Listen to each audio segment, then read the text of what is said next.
Hello everyone. तो आज हम बात करेंगे नी पेन के प्रोटोकॉल के बारे में। नी पेन अब तो आजकल ऐसा हो गया है कि even after 20 people are experiencing knee pain. Okay, तो इसके बहुत सारे रीजंस होते हैं। हम रीजंस पर ज़्यादा एलैबोरेट ना करके we will go to protocol very soon. First of all let me tell you, reason ये भी हो सकता है कि कार्टिलेज लॉस हो। अब कार्टिलेज लॉस के लिए आपको इम्पॉर्टेंट है कि आप लाइफस्टाइल मेंटेन करें, आप एक्सरसाइज करें, डाइट हेल्दी हो आपकी। जंक फूड वगैरह से तो कार्टिलेज बनने वाला है नहीं, एवरीबडी नोज दैट। ओके, तो आपको डाइट मेंटेन करना है। उसके अलावा ये हो सकता है, ये है कि अगर हिजामा करेंगे तो कार्टिलेज उससे बनेगा या नहीं, ये रहता है। तो हिजामा से ये हो सकता है कि आपका पेन कम हो जाएगा, बॉडी का नीज के अराउंड का जो भी पेन है, ओके, रिलीफ मिलेगा आपको। बट कार्टिलेज बनना इज़ नॉट पॉसिबल बाय हिजामा। वो तो इंटरनली आपका डाइट लाइफस्टाइल पर ही डिपेंड करता है। ओके, सेकेंडली ये भी रीज़न हो सकता है कि मसल स्टिफनेस हो उस जगह पर, because lack of mobility, lack of movement of the body, muscle stiff हो जाते हैं, या ज़्यादा एक्सरसाइज करने की वजह से भी हो जाते हैं muscle stiffness. So that will be local. Another reason is excess uric acid. Uric acid ज़्यादा होने की वजह से भी वो बोन्स पे अटैक करता है। तो नॉट ओनली नीज, वो अदर बोन्स पे भी अटैक कर सकता है, other parts of the body को भी अटैक कर सकता है, एक्सेस हेड पेन वगैरह। But here we are talking about knee pain. तो यूरिक एसिड एक्सेस है तो आपको हिजामा से यूरिक एसिड तो बैलेंस हो जाएगा इंशाल्लाह, बट आपको अगेन आपकी डाइट को एल्कलाइन रखना है। Okay, and apart from that उसका और भी ये रीज़न हो सकता है कैल्शियम एंड D3 की कमी। तो कमी की तो पूर्ति हिजामा से नहीं हो सकती, ठीक है, बट उसकी वजह से ये हो सकता है कि अब्जॉर्प्शन बॉडी का बढ़ जाएगा।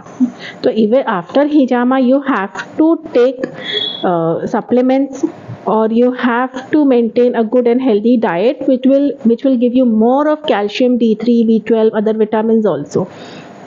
तो आपको विटामिन्स वगैरह ये सब आपको नूडल्स और बर्गर से तो मिलने वाला है नहीं, ऑफ कोर्स, राइट।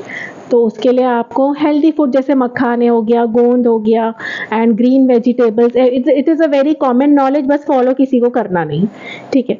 उसके बाद और भी रीज़न हो सकता है कि करंटली लिगामेंट टेयर हुआ है अगर, या पहले पास्ट में कभी आप गिरे हो, उसका असर आपको मे बी 1-2 साल के बाद या 6 महीने के 2 साल के बीच में स्टार्ट हो रहा है नी पेन। तो ये सब हिस्ट्री टेकिंग से हमको पता चलता है पेशेंट की। तो आज हम नी पेन के सिर्फ प्रोटोकॉल के बारे में बात करेंगे। बाकी कमी जो है बॉडी में किसी भी न्यूट्रिशन की या कार्टिलेज की, या डिप्लीट हो रहा है, तो उसके लिए आपको प्रॉपर फूड डाइट वही करना है। हिजामा से वहाँ पे ब्लड सर्कुलेशन बढ़ जाएगा नीज के अराउंड में, वहाँ के मसल्स रिलैक्स हो जाएंगे। जैसे ही हम ड्राई सक्शन लेते हैं उस वहीं पर भी लोगों को रिलीफ फील होने लग जाता है, ओनली बाय ड्राई सक्शन। तो जब वहाँ से निकाल दिया जाएगा से टॉक्सिक मटेरियल हो, एक्सेस एनो गैस हो, या एक्सेस बोल सकते हैं वात है बॉडी की, एक्सेस एसिड है बॉडी में, तो जब वो वहाँ से निकाल दिया जाएगा तब कितना रिलीफ होगा। ऑफ कोर्स बहुत ज़्यादा पेशेंट्स को पेन में रिलीफ होता है, और वो काफ़ी टाइम तक, उनको 15 डेज टू 1 मंथ तक वो पेन आता भी नहीं है। कई मरतबा पेन किलर्स भी नहीं लेने पड़ते। अब लोग एक्चुअली पेन किलर पर ही डिपेंडेंट रहते हैं। तो हिजामा इसीलिए है कि पेन किलर ना लेना पड़े आपको। इसीलिए प्रॉपर स्टडी होनी चाहिए कि कहाँ पर क्यों पॉइंट लगवाना है। इम्पॉर्टेंट ये भी है कि पेशेंट की हिस्ट्री लेना है, उनके नी पेन की रीज़न हमको फाइंड आउट करना है, तो ही हम उनका प्रॉपर ट्रीटमेंट प्रोटोकॉल बनाकर दे सकेंगे। अब इसमें मैं जो प्रोटोकॉल शेयर करूँगी, it will be common in any protocol, okay, in हिजामा। तो फर्स्ट ऑफ ऑल ये हमारा चार्ट है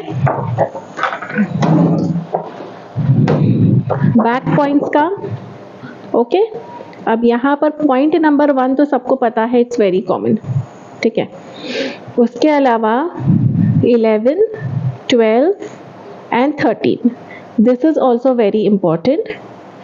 ये तीनों पॉइंट्स आपको इंक्लूड करना है in any type of knee pain, okay. And local point, ये वाला जो चार्ट है, मैंने आपसे कहा था कि आप इजीली डाउनलोड कर सकते हो इंटरनेट से। तो इसमें जो दिख रहा है ये जो है ये बैक वाला चार्ट है, ये बैक वाली जो इमेज है, आप ये जो बैक वाली इमेज है, ओके। इसमें है ना ये पॉइंट नंबर 53 है, ओके। इमेज में आपको उल्टा दिख रहा है बट ये पॉइंट नंबर 53 है।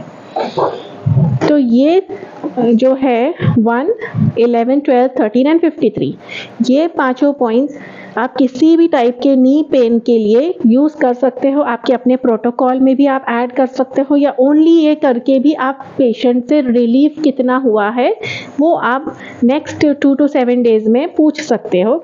इंशाल्लाह रिलीफ ज़रूर होगा इन पांचों पॉइंट्स को यूज़ करके। Okay, so thank you so much. Today will and this session.